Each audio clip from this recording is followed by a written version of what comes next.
પાટણના વરાણા ધામમાં માં ખોડિયારના પ્રાગટ્ય પર્વ નિમિત્તે શ્રદ્ધાળુઓનું મહેરામણ ઉમટ્યું। પરંપરાગત લોકમેળામાં હજારો શ્રદ્ધાળુઓએ લીધો લાહો। જગત જનની માં ખોડિયારના પ્રાગટ્ય દિવસ એટલે કે મહાસુદ આઠમના પવિત્ર અવસરે આજે પાટણ જિલ્લાના પ્રસિદ્ધ યાત્રાધામ વરાણા ખાતે ભક્તિ અને આસ્થાનો ત્રિવેણી સંગમ રચાયો હતો। વહેલી સવારથી જ મંદિરના દ્વાર ખુલતાની સાથે જય ખોડલના નાદ સાથે સમગ્ર વાતાવરણ ગુંજી ઉઠ્યું હતું। હજારોની સંખ્યામાં ઉમટી પડેલા ભાવિક ભક્તોએ માં ખોડિયારના ચરણોમાં શીશ ઝુકાવી ધન્યતા અનુભવી હતી। આ પવિત્ર દિવસે માં ખોડિયારને વિશેષ શણગાર અને અન્નકૂટ ધરાવવામાં આવ્યો હતો, જેના દર્શન માટે ભક્તોની લાંબી કતારો જોવા મળી હતી।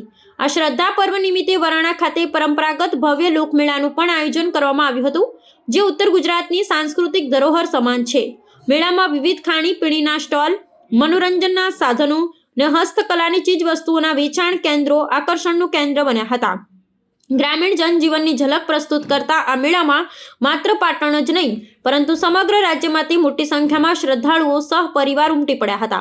શાંતિપૂર્ણ રીતે દર્શન અને મેળાનો આનંદ માણી શકાય તે માટે મંદિર ટ્રસ્ટ અને સ્થાનિક વહીવટી તંત્ર દ્વારા પીવાના પાણી, આરોગ્ય અને સુરક્ષાની ચુસ્ત વ્યવસ્થા કરવામાં આવી હતી। ધાર્મિક મહત્વ ધરાવતી મહાસુદ આઠમના આ દિવસે અનેક શ્રદ્ધાળુઓ પગપાળા ચાલી માના દ્વારે પહોંચ્યા હતા। માનતા અને બાધા પૂર્ણ કરનાર ભક્તોએ માઈ ભક્તો માટે ઠેર ઠેર સેવા કેન્દ્રો ને ભંડારાનું પણ આયોજન કર્યું હતું।